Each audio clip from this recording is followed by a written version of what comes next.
Ito po ang araw na Huwag sa amin na kami mag-enjoy, magalak, at lalong makita ang aming kakompletohan sa aming Panginoong Hesukristo.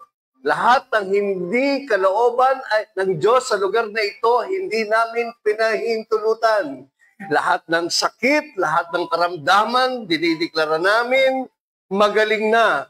Lahat ng dalangin, lahat ng panalangin at panaghoy ng aming puso. Ngayon pa lamang, pinasasalamatan na namin kayo sa mga sagot sa lahat ng panalangin ito.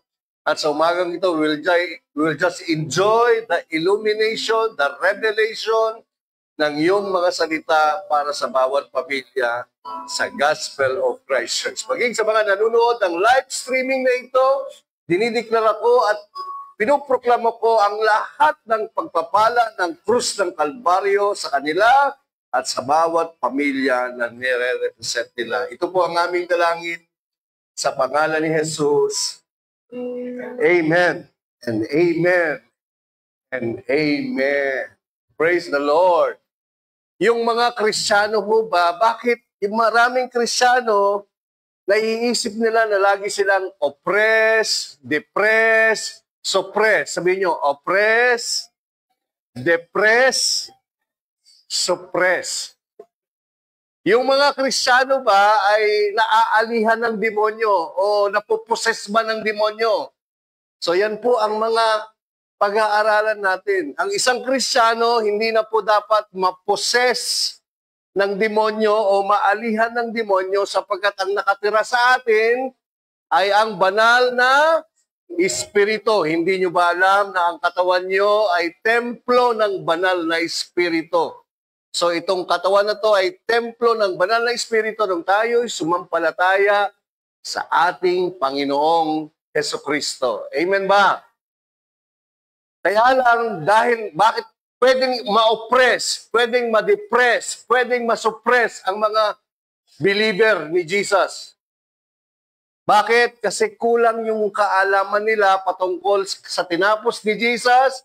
Kulang ang kaalaman nila kung anong meron sila kay Jesus. Kulang ang kaalaman nila kung ano ang magagawa nila sa pamamagitan ni Jesus. Kaya maraming Christian, suppress, oppress, depress. Amen ba? So tayo po ay magbulay-bulay ng salita ng Diyos. Pinabagatan ko po itong hindi ko kayo marinig. 1, 2, 3. Para ma-prevent po yung condemnation, ma-prevent yung oppression, ma-prevent yung depression, ma-prevent yung suppression bilang isang mananampalataya ni Kristo, kailangan lumago tayo. Lumago ng lumago sa kaalaman na meron tayo kay Jesus. Kakilala natin si Jesus. Ano meron tayo kay Jesus? Ano yung tinapos ni Jesus? Ano yung magagawa ni Jesus sa pamamagitan natin? So dapat mag-grow, lumago. Yun po ang ibig sabihin ng maturity. Knowing who you are in Christ, knowing what Christ did, knowing what Christ has already done for you and what Christ can do through you. It's all about Christ. Amen ba? Sabi po ng 2 Peter chapter 1, verse 1 to 2. Nilagay ko po sa Tagalog at English. Sabi ni Peter, akong si Simon Pedro ay alipin at apostol ni Hesukristo. Sumusulat ako sa kanila na kasama naming tumanggap ng mahalagang pananampalataya. Sabi nyo, obtain like precious faith. Pananampalataya. Sabi nyo, pananampalataya.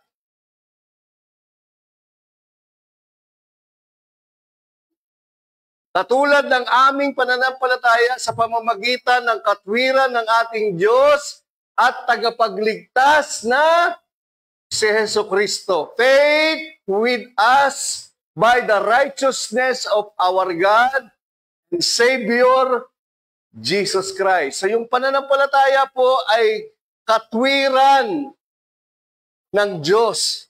Katwiran ni Jesus. Sabihin niyo po, faith is righteousness of God. Faith is righteousness of Christ. Amen po ba? Kaya po, ang pananampalataya dumadating lang sa buhay ng tao sa pamamagitan ni Kristo Jesus. Pakikinig ng mga salita patungkol kay Kristo Jesus. At pag dumating na si Kristo Jesus, siya na yung ating pananampalataya at siya na yung ating katwiran. Amen ba? Sabi ho ng verse 2, grace and peace be multiplied to you. Sabi diyan, grace and peace be multiplied to you. Ano yung grace? Ang grace, yung lahat ng meron yung Diyos, sumagana sa iyo. Yung peace, ano yung tinapos ni Jesus? Peace is about healing. Sabi niyo, healing. Peace inside, peace outside. Sa English, sa Greek, Irene. Sa Hebrew, shalom. Sabi nyo, shalom. Shalom. Ibig sabihin nun, peace. Sa Greek, Irene. Sumagana sa inyo ang biyaya at kapayapaan. Paano daw sasagana yan? Paano daw dadami yan? Grace and peace be multiplied. Dumami ng dumami ng dumami ng dumami. Basa. In the knowledge of God and of Jesus our Lord. Sa pagkakilala sa Diyos.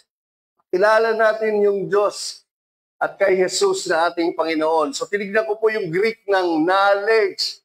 Ang ibig sabihin ng knowledge, the knowledge, galing po sa Greek word na epignosis. Sabi nyo, epignosis. Inuulit ko po, tayo po ay mga Bible learner, Bible students. Kaya ho natin po dinadala sa Greek para maintindihan natin. Kasi po yung Bible, sinulat po ang original language, ang anointed language ng pagkakasulat ng Bible. Yung Old Testament ay Hebrew, yung New Testament ay Greek. Amen. So, hindi mailabas ng English kung ano ibig sabihin ng epignosis. Ang English, knowledge lang. Pero ang ibig sabihin ng epignosis, precise, thorough, proper, correct, perfect. Napakita nyo ang yaman-yaman ng Greek. Sa Tagalog, pagkakilala. So, ang ibig sabihin ng epignosis, tamang pagkakilala, purong-purong pagkakilala, eksaktong-eksakto at perfectong pagkakilala sa Diyos at sa ating Panginoong Hesus. So, tingin, sasagana daw yung biyaya, sasagana daw yung kapayapaan, hindi sa pagpipray, hindi yung masama mag-pray, hindi sa pagpe-prayer and fasting. Hindi rin masama ang prayer and fasting. Hindi sa pagpe-praise and worship. Hindi mo masama ang praise and worship. Hindi po sa sa anumang bagay na gagawin mo sa mundo.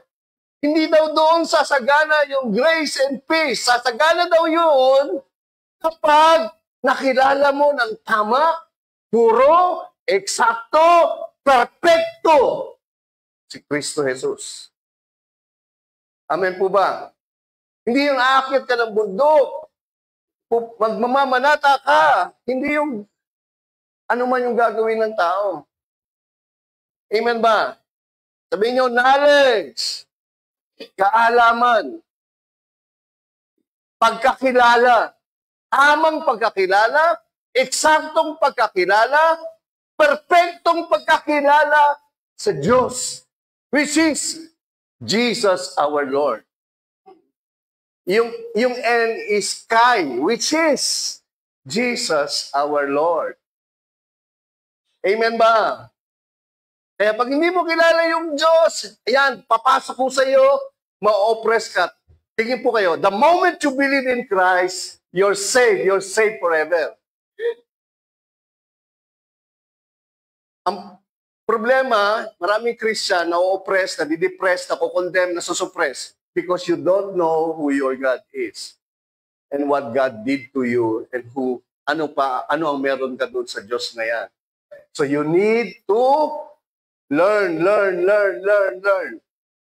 the knowledge of Him. Tignan niyo po ito. Acts chapter 10, verse 38. How God anointed Jesus of Nazareth with the Holy Spirit, with power, who went about doing good, healing all that were. Umiikot si Jesus sa lahat. Healing those who were oppressed. Sabihin niyo, oppressed. Sino nag-oppress? Oppressed by the devil, for God was with him. So yung oppression, tingin po kayo, tingnan niyo po ito, how God anointed Jesus of Nazareth with the Holy Ghost and with power, who went about doing good, healing. One of the oppression ni Satanas, ng devil, is sickness. Ulit, sa Tagalog, pinahihirapan. Yung English, oppress. Sa Tagalog, pinahihirapan. Isa sa gagawing paghihirap ni Satanas sa ating mga Christian, sasabihin sa iyo, hindi ka nagagaling. May mamamatay ka na dyan. Yung maintenance mong dalawa, magiging 5 yan. I-oppress ka ng i-oppress. I-oppress ka ng i-oppress.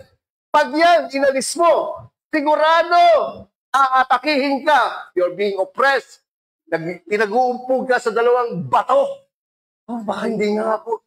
Kasi you don't know what Jesus did to you. That's why you know you need to multiply your knowledge.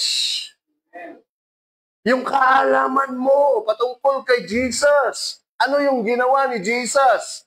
Sabi ng Isaiah 53, di ba? Kino-quote mo pero hindi mo, parang hindi naman bahagi ng buhay mo. You're just quoting it. He was wounded for our transgression. He was bruised for our iniquities. The chastisement for our peace. Shalom, peace, grace, and peace multiplied. The chastisement for our peace was upon him. By his stripes, you are healed. One of the oppression, depression, suppression of the devil is to always look at you and say to you, you're sick. Ikaw ay may sakit. Ikaw ay may sakit. Meron kang alta presyon. Meron kang migraine. Meron kang heart disease. Meron kang lung cancer. Meron ka, lahat yan meron ka. Sasabihin mo nga, meron nga ako. So you're oppressed. Ang ibig sabihin ng oppressed, kata doresteo. To exercise power over you. Not inside you. Kaya hindi ka napoposes. Na-oppress ka lang. Bilang Christian, ino-oppress ka lang. May sakit ka, may sakit ka. May sakit ka, may sakit ka. Wala ka ng pag-asa. So one of the oppression of Satan or the devil is sakit. Sakit. Tingin po kayo sakit. O ano kayo? May sakit? O may resulta. May sakit? Sabi ng doktor. Sabi ng doktor. Sabi ng sensya. Oh, you see? You don't know who Christ is, what Christ did. That's the problem. Kaya nagkakaroon ng oppression. You're being oppressed. You believe what science says. You believe what the medical says. You don't believe what Jesus already did. That's the problem. That's why parang kang pinag-uumpog sa 2 bato. You're being oppressed and the devil will use that. Pero hindi kanya kayang i-possess. I-oppress ka lang niya. Palulungkutin ka. Amen. Nandyan po ba kayo? Pahihirapan ng dyablo sapagkat sumasa kanya ang Diyos. So Jesus was anointed.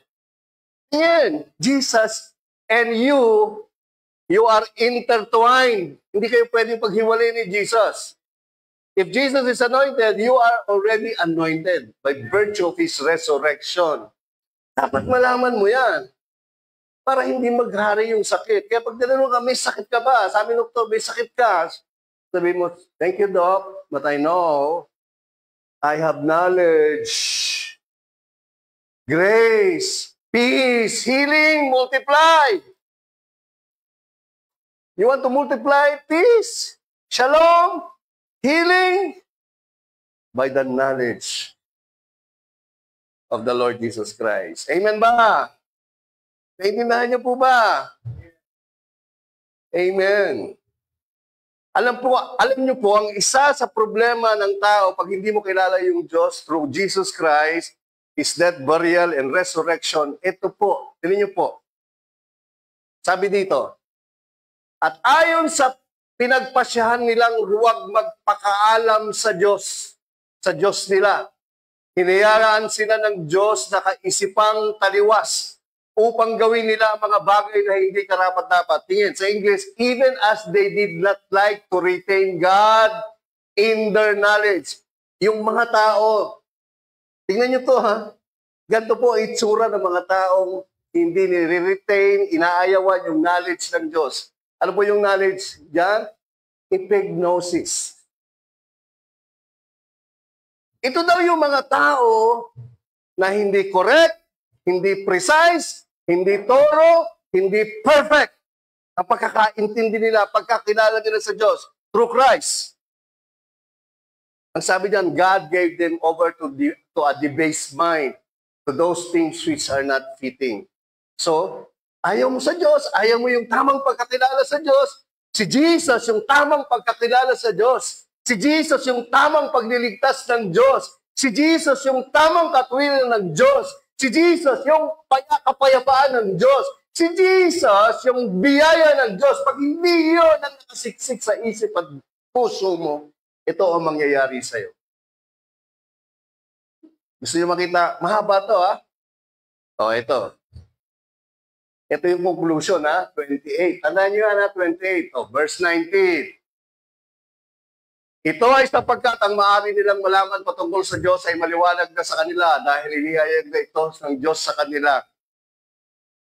Ito ay sapagkat ang hindi nakikita mga bagay patungkol sa Diyos simula pa sa paglikha ng sanlibutan ay malinaw na nakikita na naunawaan ang mga bagay na nilikha. Kahit ang kanyang walang hanggang kapangyarihan at ang kanyang pagka-Diyos, kaya nga wala silang anumang maidadahilan. Tingin, sabi ng Diyos, yung creation, nagpapakilala na mayroong Diyos. Wala na silang madadahilan. Isipin mo, moon, stars, Milky Way galaxy. Sino gumawa niyan? Sino gumawa niyan? Yung upuan mo, pag dalawa, hindi mo makakatayo yan. Kailangan 4. Pero ikaw, kahit isa, nakakatayo ka. Isa, oh. Ito, pag dalawa lang, hindi mo makatayo yan. Kailangan 3. Pero ikaw, minsan kahit isang kamay, So there's God behind. So sabi dito, itong mga tao na to na hindi tama at correct yung pagkakilala ng Diyos, nila sa Diyos sa pamamagitan ni Kristo, ito, ayaw nilang ilagay sa ulo nila. Ito ay sapagkat kahit kilala na nila yung Diyos, hindi nila siya niluluwalhati bilang Diyos. Hindi nagpapasalamat sa Kanya. Sa halip, ang kanilang pag-iisip ay naging walang kabuluhan at ang mga puso nilang hindi makaunawa ay napuno ng pag lumalayo ka kay Kristo, you will never know the knowledge of God. Pag lumalayo ka kay Jesus, Jesus is the image. Jesus is the explanation of God. Jesus is the person of God. If you want to know God, you see Jesus. If you see Jesus, you see God. You want to know the love of God? You know Jesus. Amen ba? Gusto mong makita na hindi nagbibigay ng sakit yung Diyos? Tingnan mo si Jesus. Lahat ba ng pinuntahan niya may sakit? Sabi niya, may iwan sa sakit mo, bahala ka. Hindi ho, lahat ng pinuntahan ni Jesus, lahat ng may sakit, gumaling. Kaya yung ayaw nila, hindi siya nagpapagaling. Lahat ng patay na pinuntahan ni Jesus, kahit patay na, 4 na araw, kamamatay lang, ano, sabi ni Buwan ni Jesus, wala na pili kang patay. Binuhay, di ba? Lazarus, 4 days ng patay. Yung bata, inilibing ng nanay, binuhay ni Jesus. Yung anak ni Yung isa, yung anak ng matanda. Yung babae. Patay na yung anak mo. Pinoproblema mo pa yung guro. Binuhay ni Jesus. Amen ba? Kaya pag hindi alam yung knowledge ng Diyos patungkol kay Jesus at kung sino si Jesus, wala. You live in darkness. Your mind will always be darkened. Because Jesus is the light. Kaya yung ilaw. Pag wala si Jesus, wala yung ilaw, puro kadilim. Amen po ba? Hindi create ng Diyos yung dilim. Ang create ng Diyos, light. In the absence of light, darkness. So if you have light, there's no darkness. Verse 22, tinan niyo po. Sa pagsasabi nilang sila'y matalino, sila ay naging mga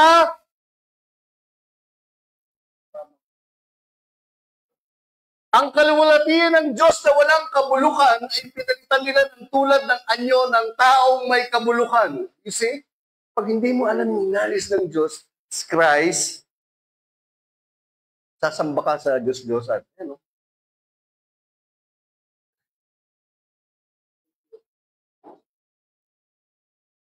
Yan, it changed the glory of the incorruptible God into an image made like corruptible man.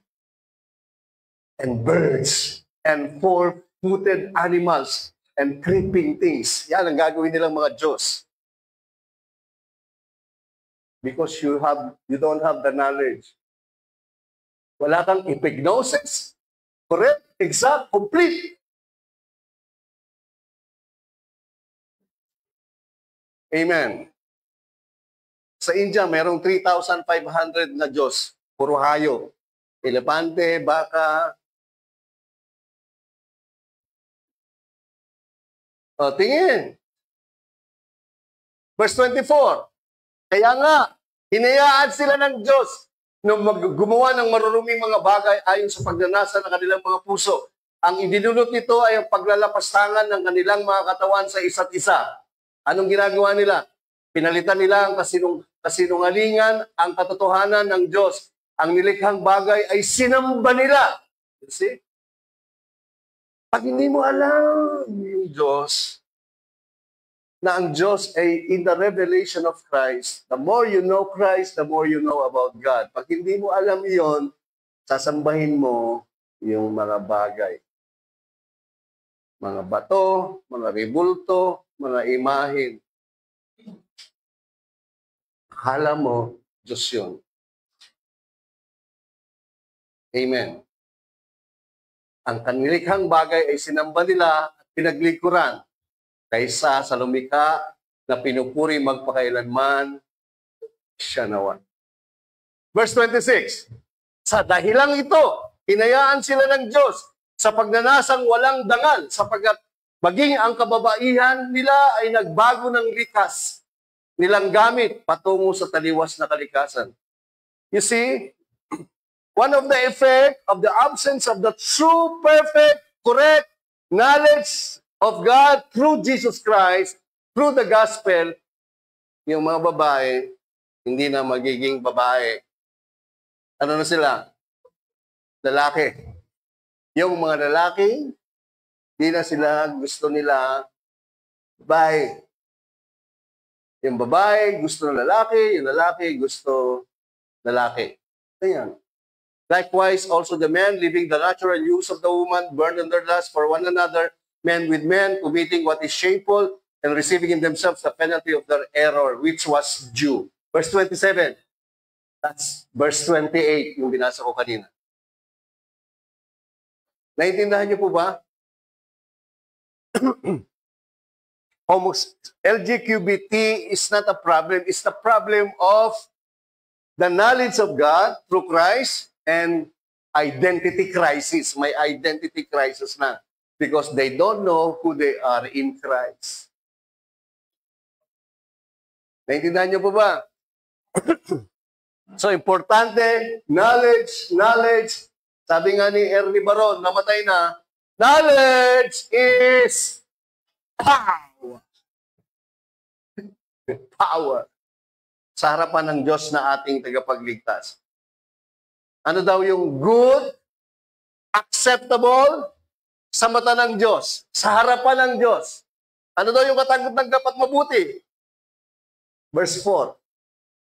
Who desires all men to be saved and to come to the basa. Doses. Correct, exact, thorough, complete, perfect knowledge of the truth. And who is the truth? The truth is a person. John chapter 1 verse 14, and the Word became flesh and dwelt amongst us, full of grace, which is the truth. And that's the Lord Jesus Christ. Ito ang gusto ng Diyos, who desires all men to be saved. This is good, acceptable in the sight of God, and desires all men to be saved. How?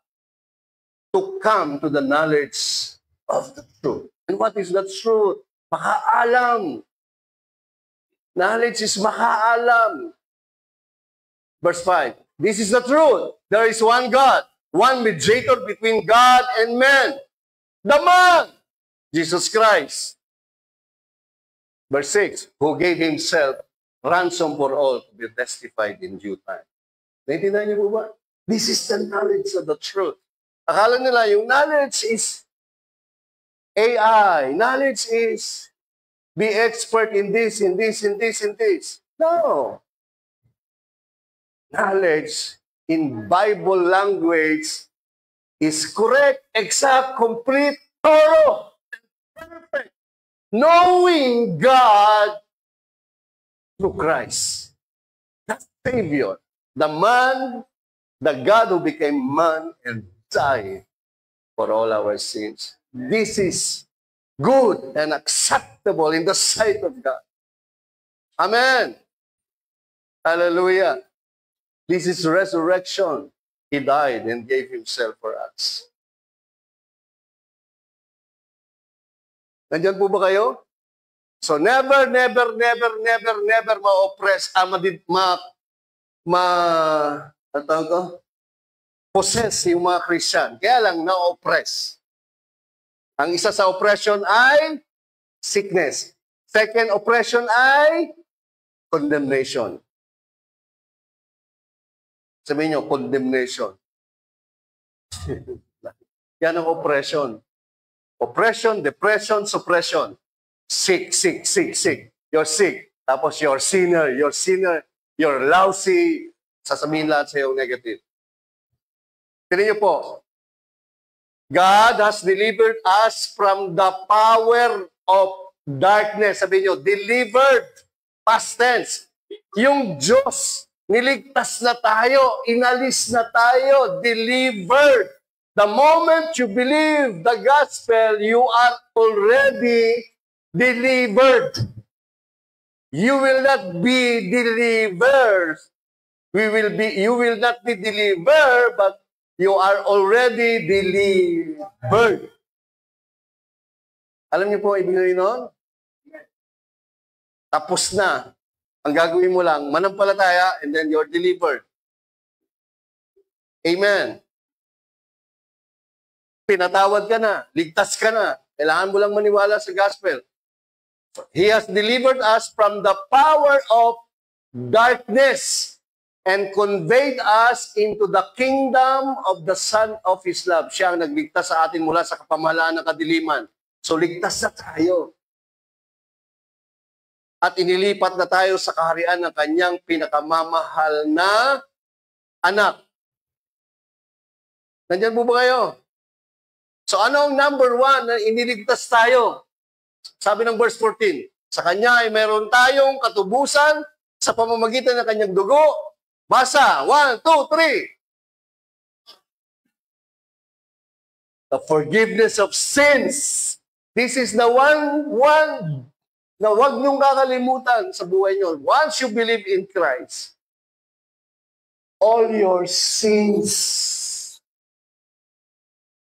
past, present, future, forgiven. Ulit. The moment na nampalataya kayo sa death, burial, resurrection, which is the gospel of Christ, which is grace and peace of Christ, all your sins are forgiven. Amen. Delivered by forgiving all your sins. Ang problema marami sa atin sa simbahan, sa lahat ng simbahan sa mundo, lagi na lang ang kasalanan ng bida sa simbahan, imbis na yung forgiveness.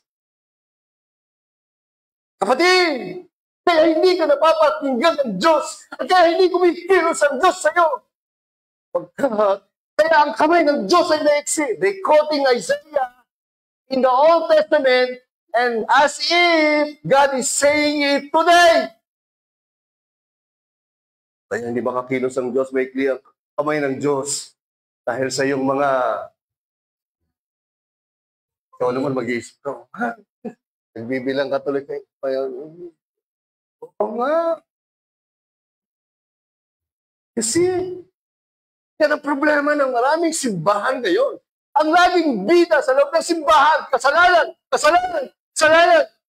Tapos ang pangalan ng simbahan, Christ is the answer. Jesus is Savior. Jesus is... Tapos kabida, ang problema mo. Pangalan ng simbahan mo, Jesus. Tapos ang bida, si Jesus is forgiveness of sin. Come on! What are you talking about? Are you in your mind? My goodness. Tingnan niyo po.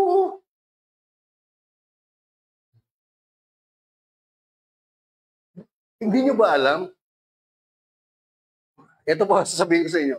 Yung kasalanan niyo kanina at mamaya, hindi nakikita ng Diyos. O, tingnan niyo po ito. Tingnan niyo ito, ha? Ito example. Hindi pa namamatay si Jesus. Tingnan niyo. Ang dami mo nating mahuhugot na katotohanan. Sabi dito, now early in the morning, Jesus came again in the temple. And all the people came to him and sat down and taught them. Then the scribes, sino po yung mga scribe? Ito po yung mga holy men. Panahon nila Jesus, mga teachers of the holiness of God by the law. The Pharisees, ito po yung mga pastor, mga bishop of the holiness of God by the law. Then scribes and Pharisees brought to him a woman caught in adultery. Nasaan si Jesus? Nasa pristine ng templo. Lagyan na natin, nasa church. Pag ikaw po ay isang pastor, you are magnifying sin in your church, you are a Pharisee. When they had set her in the midst, tingnan niyo po, kinuha nila yung babae, na nahuli nila sa pangangalo niya, wala yung lalaki, masyadong may favoritismo yung kautusan eh. Binitbit nila, hinagis nila sa galagitan ni Jesus. Jesus yung grace, di ba? Si Jesus yung forgiveness of sin, right? Jesus is God in the flesh, right? In the midst.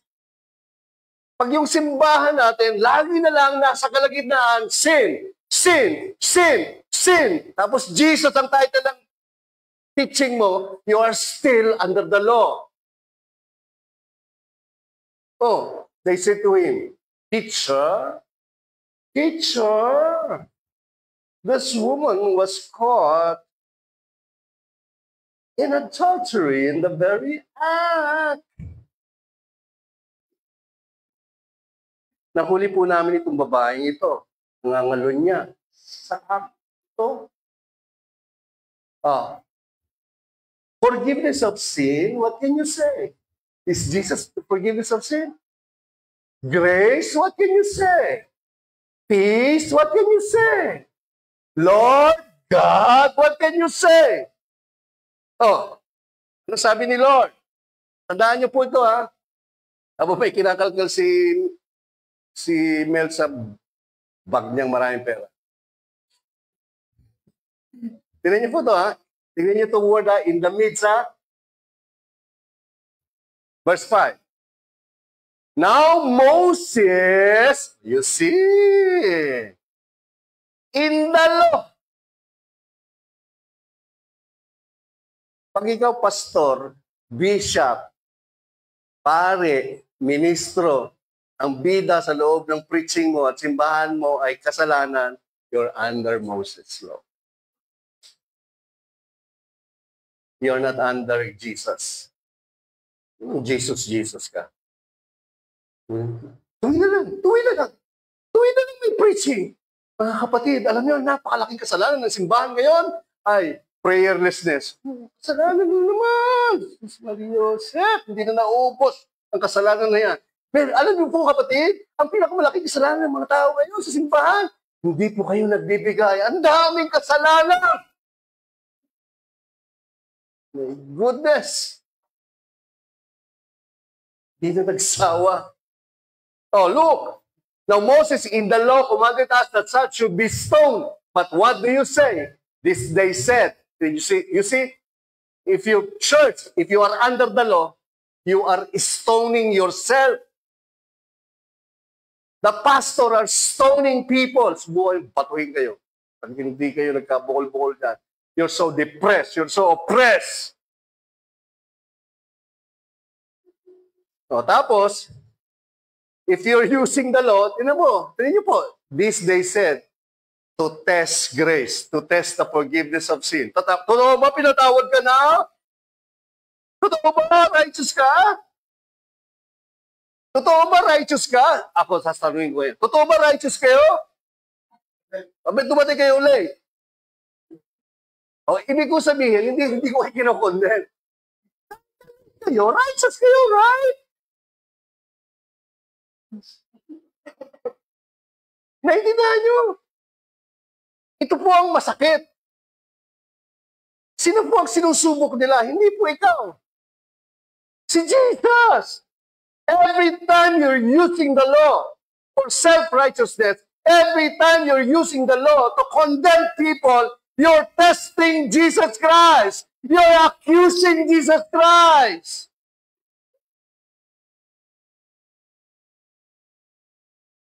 As if yung simbahan hindi talaga perfect na niligtas ni Jesus 2,000 years ago sa cross. As if Jesus' death, burial, and resurrection has no avail upon us. As if Jesus' death, burial, and resurrection does not happen. Kung lagi na lang kasalanan, pagkukulang ng tao ang minamagnify. And you're not using the gospel, you're using the law. Napakalinaw po niyan. Nakita niyo po? Look. May tiniting ng ibang verse si Jong sa kanya cellphone. Look at the verse. Jesus, you see, tingnan niyo po itong mga pastor na to. Hindi na kayo natakot. Ang kinakalaban niyo si Jesus. Ang inaakis niyo si Jesus. But Jesus stooped down and wrote on the ground with his finger as though he did not hear. Verse 7. So when they continued asking him, look at the word. Doris, look at the word. He raised himself. This is the picture of Jesus' resurrection. He raised himself up and said to them, he who is without sin among you, let him throw a stone at her first. Again, he stooped down kasi si Jesus yung nagbigay ng 10 Commandments. First, binigay kay Moses, binasag ulit ni Moses, binasag ni Moses sa 10, pak! Pinakyat ulit ni Diyos si Moses. Moses, halika, magdala kang 2 tipak. Tapos ginawa ulit, sinulat ulit ng Diyos yung 2. Kaya Jesus stooped down twice because He is the one who gave the law. And you are accusing me on this? And the law, I fulfilled it for you? And you're testing me on this? O, sabi ni Lord, sino mo walang kasalanan? Siya bumato ng una. And again, he stooped down and wrote on the ground. Verse 9. Then those who heard it, being convicted by their conscience, went out one by one. Sino yung nandoon? Sino yung nagdala? The scribes, the Pharisees. You see? Those church leaders, nakala mo sino mga banal, o kita mo sila guilty by the law. Sila naglayasan. Sila naglayasan.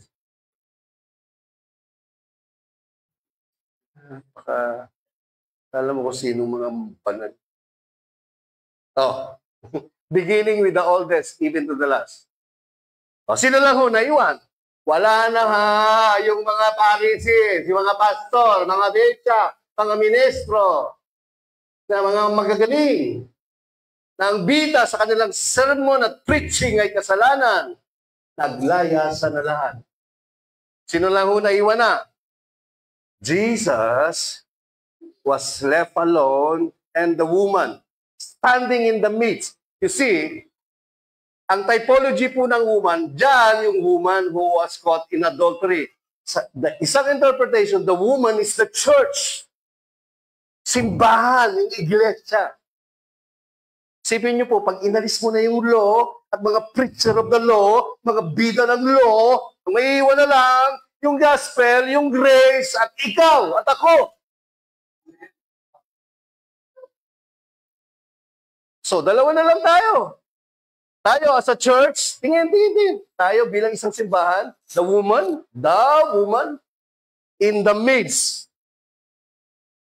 Grace, gospel, at tayo na lang.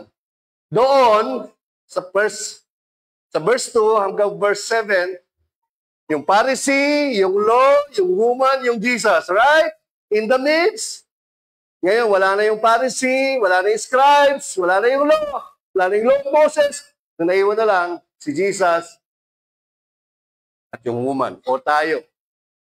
So, again, when Jesus had raised himself up and saw no one, you see, in Christ's resurrection, there's no law anymore. The law was already fulfilled by Christ. So, he said to her, "Woman, where are those accusers of yours? Has no one condemned you?" Eh, wala na yung Pharisee. Wala na yung law ni Moses. Meron ba mag-condemn? Ano sagot ng woman? O, tanungin ko ba sa inyo?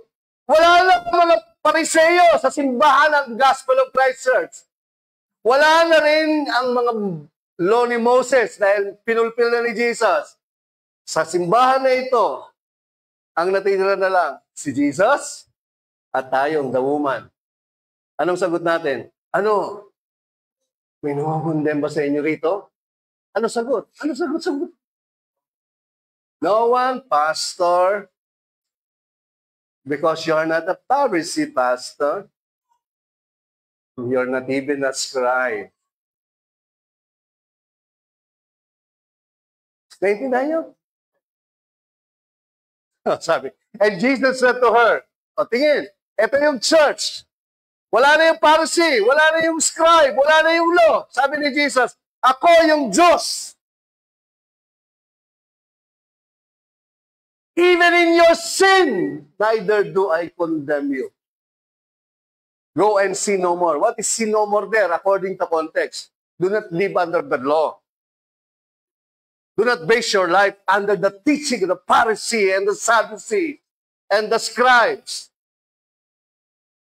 Right? Because the law is the knowledge of sin. Papakita ko sa inyo. Nuunahan ko lang siya. Then Jesus spoke to them again, saying, I am the light of the world. He who follows me shall not walk in, according sa context, what is darkness? Condemnation and sin consciousness which oppress you. According sa context. You don't explain the verses and the context. Let the context and the verses explain himself. Tapos sabi ni Jesus, you shall not walk in darkness, but have the light of life. If you have Christ, you have the light, and you have life. If you have Christ, you have eternal life. Package yan. If you have Christ, no condemnation. Amen ba? Kaya hindi ka kayang i-press, hindi ka kayang i-depress. Kaya ka lang nadidepress because you don't know who Christ is, what Christ did. Hindi mo alam. Kaya depressed na depressed ka. Lalo na pag wala kang pera, yan, super. Kulang na lang i-possess ka, hindi ka lang ma-possess. Kasi nakatira ang Holy Spirit sa'yo.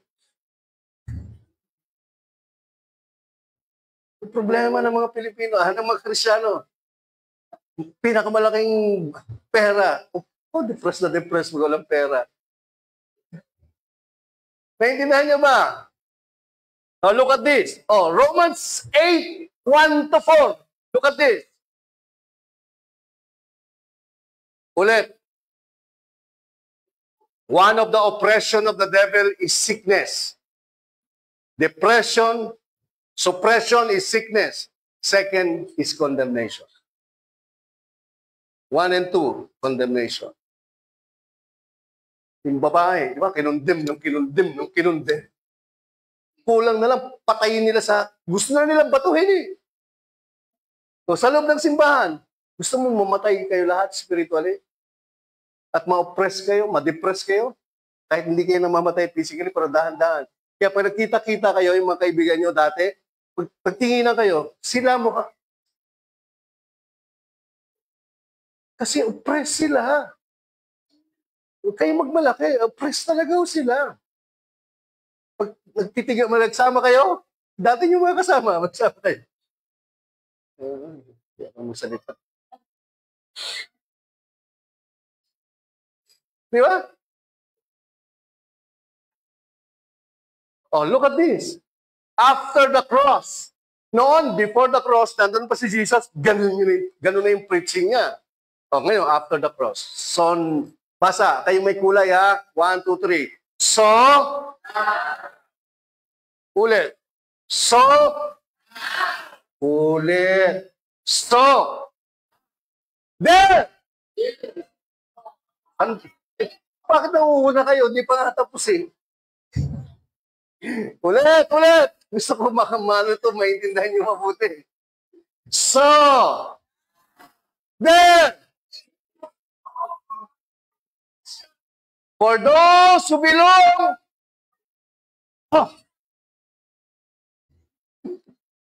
pag nakay Kristo ka ba ngayon, hindi ka na nagkakasala? Sagot.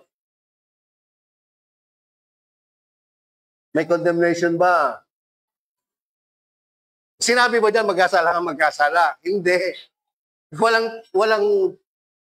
Walang Porsyo Pilato na hindi nagkasala. Ang problema sa maraming church, gusto nila laging holy!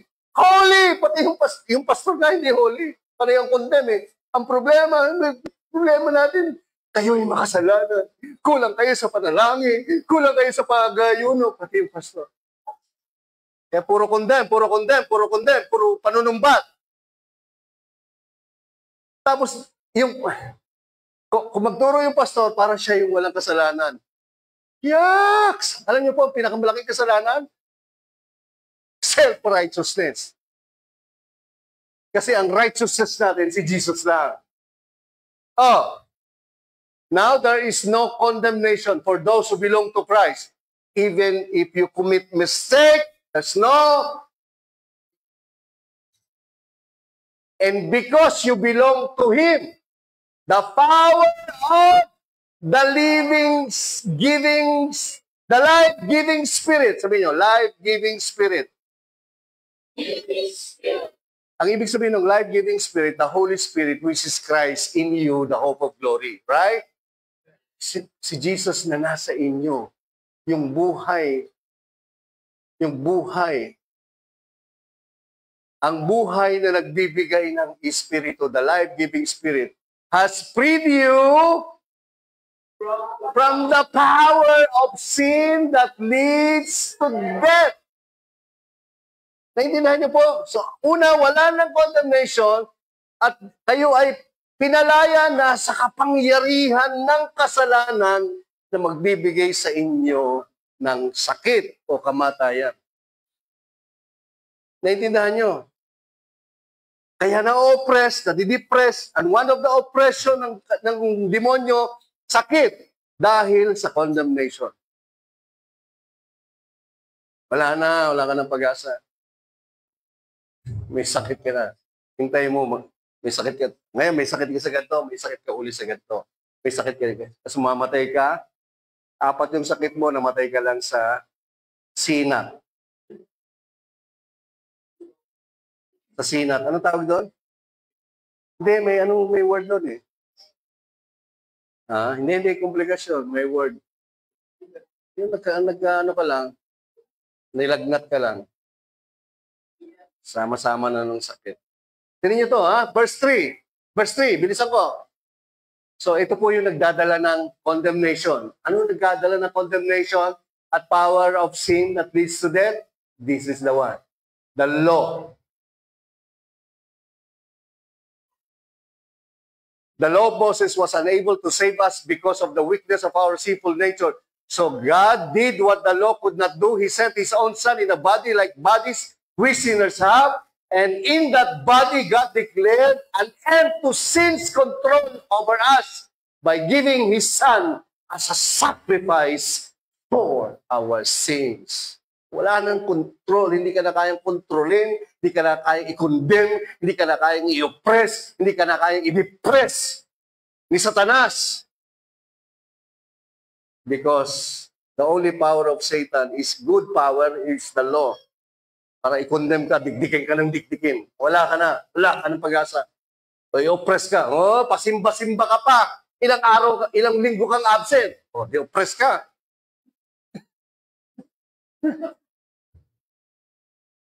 4 na linggo sa isang buwan, isang beses ka lang magsimba, patay ka boy. Condemn ka. Tapos ngango kang magaganto ka, hindi mo naman ginagawa. Oppress ka na boy. Magde-develop na yan ng sickness.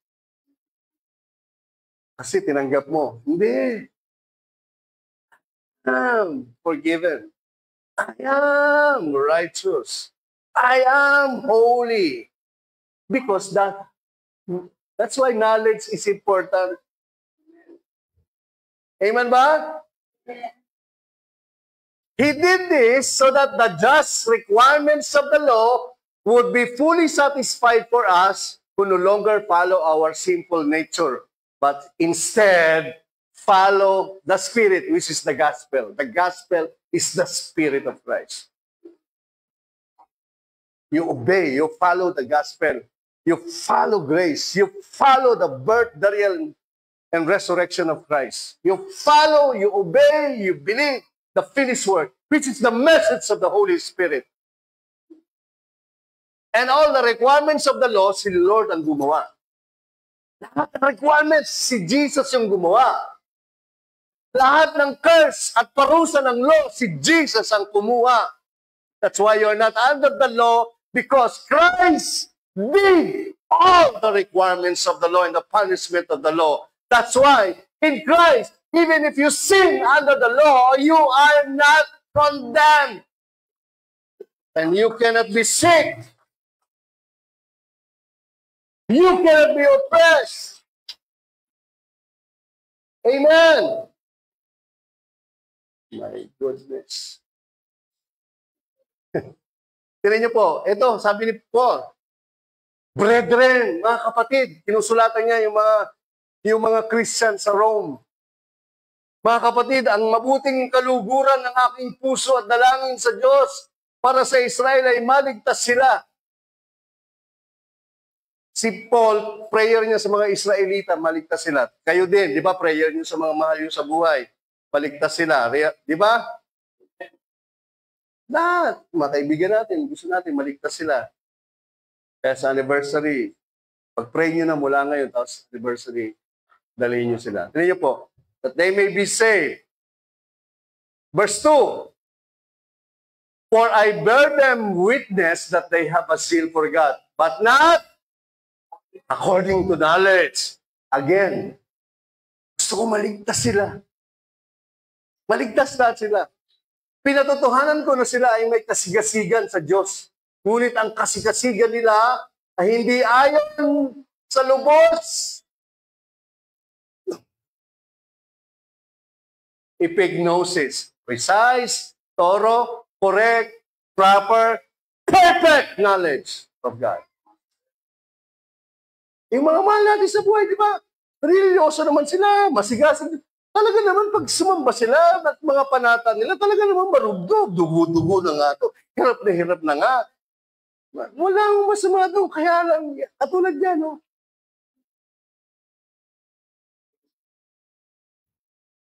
Kaya lang mali. But not according to perfect knowledge. Verse 3, hindi nila alam ang katwiran ng Diyos. For they being ignorant of God's righteousness and seeking to establish their own righteousness, have not submitted to the righteousness of God. Akala nila ito ang pagiging mabait, ang pagsunod sa kautusan, ang pagiging religyoso, ang pagiging deboto, ang pagiging may panata. Ito ang paraan. Ito yung katwiran ng Diyos. Sabi ni Pablo, gusto ko maligtas sila, kaya lang,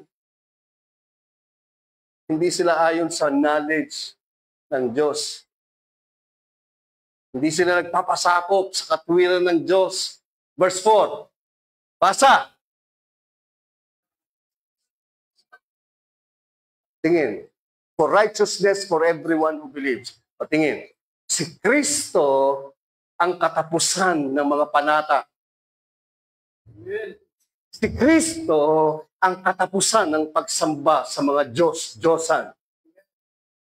Si Kristo ang katapusan ng mga relihiyong pananampalataya. Si Kristo ang katwiran para sa lahat ng maniniwala. Si Kristo ang katapusan ng mga debosyon. Naintindihan niyo po ba? Jesus is the end. Jesus ang katapus-tapusan ng pilit na gusto ng taong maligtas sa sariling paraan, sa sariling reliyon, sa sariling pagsamba, sa mga Roma, sa mga Hudyo, sa kautusan. Amen. Hallelujah. For everyone. Hindi po dyan. For everyone who devote. For everyone who sacrifice. Hindi po sinabi dyan, for everyone to have a religion. For everyone to be good. No, for everyone who believes on the gospel. Amen. Therefore, sabi ni Paul, by the deeds of the law, walang tao ang mapapatawad sa harapan ng Diyos. Ibig sabihin, by religion, by devotion, by fanaticism, by any form of worship on God, not based on the gospel, which is the knowledge of God and of Christ, will not be justified. For by the law is the exact, thorough, perfect, correct knowledge of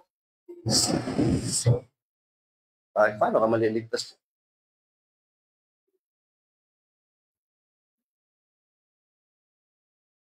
Lahat ng pagsamba, lahat ng pagpupuri, lahat ng samahan pang relihiyon, mupunta ka doon para makita mong ikaw ay pinatawad. Pero pag pupunta ka doon para gawin mo, mapatawad ka, maling simbahan yon. You go to a church to know that you are forgiven. You don't go to church for you to be forgiven. You go to church to know Christ, your forgiveness, your righteousness, your holiness, your health, your healing, your life, your eternal life. And in Him, there's no condemnation. Isipin niyo po, ginamit din ni Paul yung epignosis. The epignosis of Christ is the perfect forgiveness, righteousness, holiness. The epignosis of the law is the perfect, total, complete knowledge of sin. Dalawa lang po yan. Amen ba? Kaya sabi ng 1 Corinthians 15, 55, 57, Odette! Hindi ko pangalan ng babae yan. Odette! Where is your sting? Kamatayan, nasaan ng iyong kamandag? Sakit, nasaan ng iyong kamandag? The conclusion of sickness is death. The symptoms of death is sickness. Sickness, where is your sting? Because when you are sick, para ka ng patay. Pag may sakit ka, hindi na. Patay lugaw. Hindi mo na malasahan. Pag wala akong sakit, lugaw, may manok, may ulo, may atay, sarap yan. Pag may sakit ka, yung lugaw, parang buhangin. Lagyan mo ng ulo, may sakit ka eh. Pero pag wala kang sakit, may atay, may ulo, may abdo, halos kainin mo yan. Pag may sakit ka, alisin mo yung abdo, alisin mo yung atay, alisin mo yung taba, alisin mo yung lahat. Alis. Ano, parang umiinom na lang ng tubig. You're dead. Oh. Sakit! Nasaan ang iyong kamandag? Kamatayan, nasaan ang iyong kamandag? Libingan! Nasaan ang iyong tagumpay? Ang tagumpay ng sakit, tagumpay ng kamatayan, ay kasalanan. At ang kapangyarihan ng kasalanan ay si Jesus. Jesus ba? Sino ang kapangyarihan ng kasalanan? The law. The knowledge of sin is the law. The power of sin, the law. Knowledge and power. Kaya pag sa simbahan, sin. Alam mo, ang kasalanan natin, prayerlessness, patay. Unti-unti kang pinapatay. Dati, wala kang sakit. Nag-church ka lang, 5 taon ka na doon sa church. Nakadevelop ka na ng sakit. May ulcer ka na, meron ka na ganito, meron ka na ganito. Bakit kaya? Because you're being oppressed, depressed, suppressed by being condemned. You're just always being condemned. Hearing of your sin, of your failure, instead of hearing your holiness, your righteousness, your forgiveness, your redemption, your life, your eternal life, which is Christ Jesus.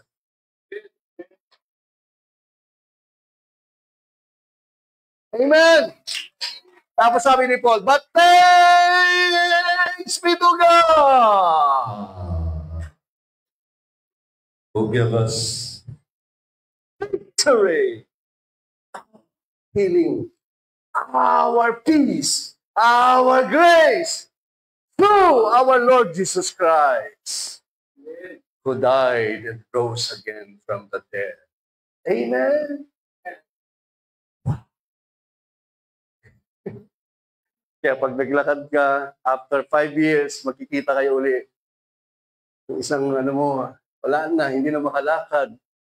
Ikaw, tumatakbo ka pa rin. Because you're free of oppression, you're free of depression, you're free of suppression, you're free of condemnation. Because you always see yourself in Christ. Holy, forgiven, righteous, health, life, and eternity. Amen ba? O, tingnan niyo po. Subalit ngayon, sabi niyo, Ngunit ngayon, nagbago na. Katwil ng Diyos, hiwalay sa kautusan. Ito'y pinatotohanan ng kautusan at ang mga propeta. Di ba't ngayon, nagbago na?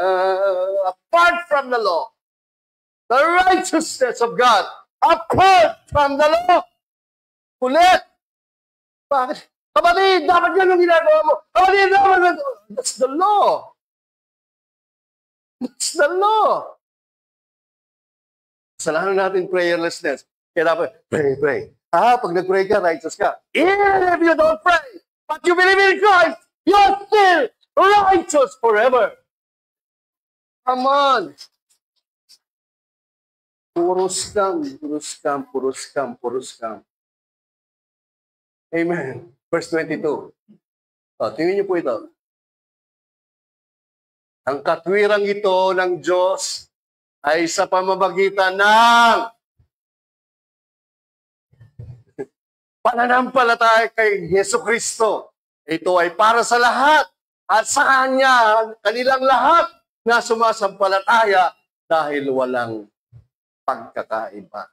Even the righteousness of God, not by the law, apart from the law, because the law is the knowledge of sin, the law is the strength of sin, but righteousness of God is through faith. Ngunit ngayon, through faith. Amen.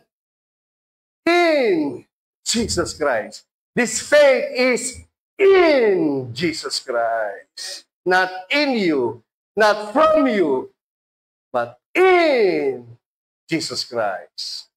On all who believe, there's no difference. Amen.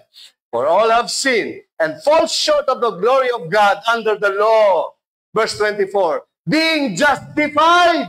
Look, kayo ay pinatawad. Diyan, tinan mo to, bago pindutin yung cellphone mo. Kayo ay pinatawad, pinaging matuwid. Sabi diyan, basahin nyo, being justified. Basta, freely. Alam niyo ba ibig sabihin sa Greek niyan?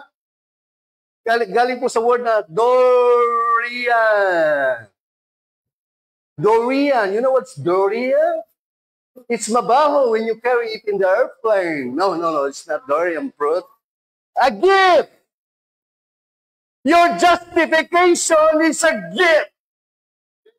Not by works. Not by your prayers. Not by your fasting. Not by your service. Not by your worship. Not by anything you do. You are justified as a gift by His grace. Alam niyo, ibig sabihin ng charis? Sabi natin, alam natin, unearned, unmerited, deserved, right? Pero ang ibig sabihin niya, the bountifulness of the gift of God, which is Christ. His death, burial, and resurrection through the gospel, through the redemption that is in. Where is that redemption? In Christ Jesus. Wow! Grabe to.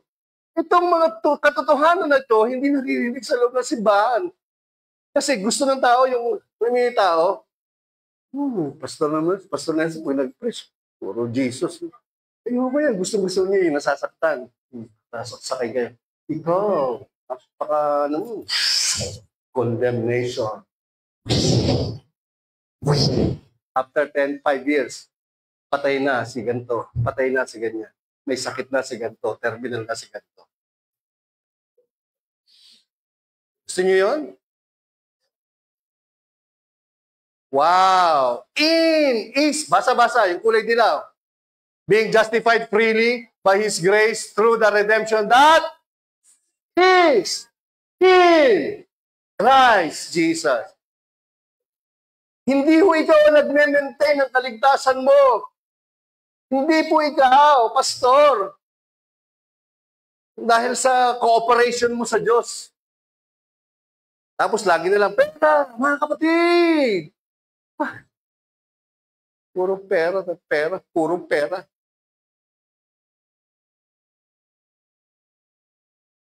Sa taong 2025, bahakot po tayo ng kayamanan. Yung mga tao naman,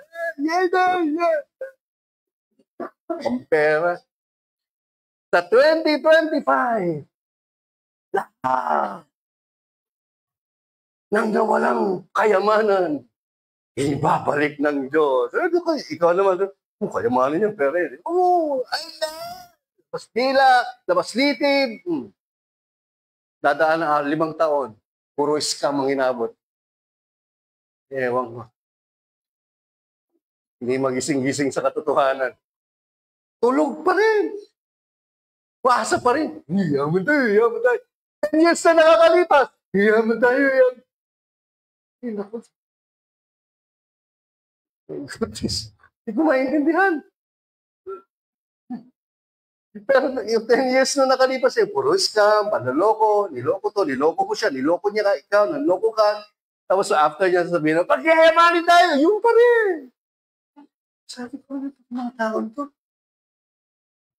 Hindi ko na maintindihan. Amen ba? O, tingnan nyo, sabi ko sa inyo, pag sa Diyos, tumingin kayo sa Diyos. Pag sa harapan ng Diyos, God will never remember your sin. Because of what Christ did, He will never remember your sin. Kaya yung babae, caught in the very act, sabihan ba ng Diyos, oh, woman who commit adultery, I never condemn you? No! Wala, hindi niya sinabi. Ang sabi niya lang, woman. Binigay ni Jesus yung dignity ng babae. Sa church, binibigay mo yung dignity ng simbahan. Pag tinignan mo yung simbahan kay Kristo Jesus. Pero pag tinignan mo yung simbahan sa kautusan, nababastos yung simbahan. Nandiyan po ba kayo? Pagkain niyo po, sabi ng Hebrews 8:12, sapagkat kahabagan ko sila sa kanilang mga kalikuan. At hindi ko na aalalahanin pa ang kanilang mga kasalanan. Sa English, I will be merciful to their unrighteousness. Ibig sabihin, after the cross, the moment you believe Christ, yung mga unrighteousness natin, the mistakes that we commit, that's unrighteousness. Sabi ng Diyos, and their sins. I will be merciful sa inyong mga unrighteousness, and your sins and your iniquities will I remember no more. Galing sa Greek word na uo,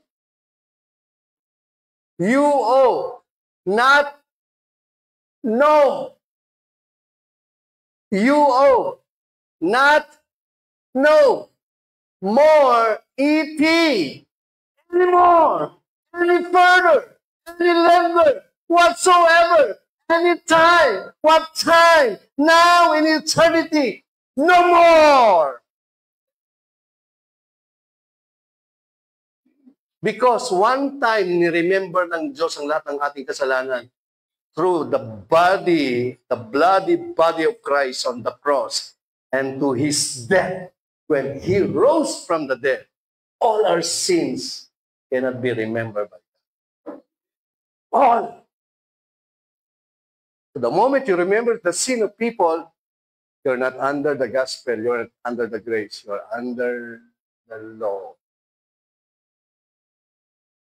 Amen. But there's correction. O kapatid, di ba? Yung Holy Spirit ko correct tayo, our magkakapatid sa Panginoon, we correct each other through love, not through condemnation. Through love. Because in Christ, there's no condemnation. Amen? You want more? Hebrews 10:14. Ito na lang huli. Basa, kulay pink. For by offering He hath forever them that are. Ulit. 1, perfected, sanctified. Pag sinabing perfected, now, the moment you believe, you're perfect forever. The moment you believe the gospel, you're sanctified forever. How many offering? Not your offering. By one death, burial, and resurrection of Christ. When you believe that, boom, you're perfect. Boom, you're sanctified. Isang verse na lang ho, lalagpasan ko na ho ito. Isang-isa na lang, promise. Isa pa. Where the Holy Ghost also witness. O, sinong naniniwala sa Holy Ghost? Sino ba yung Holy Ghost? Banal na Espiritu. Ang nagpapatotoo sa atin. Una, sinabi niya ng Holy Ghost. This is the covenant that I will make with them after those days, says the Lord. I will put my laws in their hearts, and in their minds I will write them. Verse 17. Ito ang sabi ng Holy Spirit. Basa, 1, 2, 3. Because of what Christ did. Sabi ng Holy Spirit, dahil sa ginawa ni Jesus, His death, burial, and resurrection, do you believe that? I, the Holy Ghost, will remember your sins and your iniquities no more. No, not no more. More, any longer, any period of time, from this time forward, after you believe the gospel, any more longer, I will remember your sins no more. Amen? You see, tingnan niyo po, pag alam niyo yan, hindi ka pwedeng i-oppress, hindi ka pwedeng i-depress, hindi pwedeng kang i-suppress, hindi ka pwedeng patayin ng sakit, hindi ka kayang pabagsakin ng condemnation because you know that. Pag hindi mo alam yan, ang laki ng problema mo. Tignan niyo po ito. Kaya po, importante ito. Ito na po, last verse. Last verse na lang. Kaya sabi ni Paul, ito po ang laging mensahe ni Paul. Sa Philippians, sa Colossians, sa Philemon, sabi ni Paul, that the sharing of your faith may become effective. Verse sa Tagalog, dinadalangin kong maging mabisa ang pakikisama ng inyong pananampalataya. Yung mabubuhay kayo sa pananampalataya nyo, mabubuhay kayo kung anong meron kayo kay Jesus. Ito po ang pakikisama ng inyong pananampalataya. Lubos na pagkakilala ng bawat mabubuting bagay na nasa inyo kay Kristo Jesus. Become effective by the acknowledgement, epignosis, correct, thorough, precise, proper, perfect knowledge of every good thing which is in you, in Christ Jesus. So pag ano mo yun, yung dinaanan natin kanina, you cannot be oppressed, you cannot be depressed, you cannot be suppressed, you cannot be sick, you cannot die of sickness, nakakatakot, at mahal na sakit, gumastos ka pa ng kalahating milyon, mamamatay ka rin pala. Sana tinuro na lang natin sa Europe yan kasama si Doris. Masaya pa tayong lahat. Naiintindihan niyo po ba? So, if you know that, sabi ni Pablo, alam mo lang to. Kung anong meron ka kay Jesus, na correct, exact, ito. Lahat yan. Hindi ka madidepress. Amen ba? Amen ba? So growing in the knowledge of Jesus Christ, you will be free from oppression, depression, suppression, even sickness and disease. So I pray to you right now, all throughout this year, you will never taste any danger in your health. If you say amen to that, it can be yours through Christ. In Jesus' name, no weapon that is formed against you will prosper as long as you are established in the righteousness which is in Christ Jesus, in you, and for your life. I declare a healthy body, robust body, blessed body, full of energy body, full of the fruit of the Holy Ghost bodies here in GCC for both of you and your family. Oh, Rabasungge bedekendo rasaka dalabasonga, Rambo sindi kindawasukdo robokanda. Hey, enjoy the fullness of health. Enjoy the fullness of healthy body. Enjoy life with the life-giving spirit that's living inside you.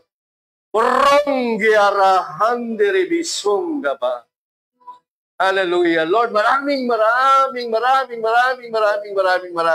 salamat sa lahat ng sinagot mo ng panalangin at sa lahat ng bawat isa na ma-share ang katotohanan ito paunti-unti sa aming mga mahal sa buhay. Salamat po. This Sunday and this week will be full of excitement, ideas, concept, and blessing par excellence. This we pray and declare and give you thanks. In Jesus' name, ang lahat po ay magsabi na, Amen and Amen and Amen.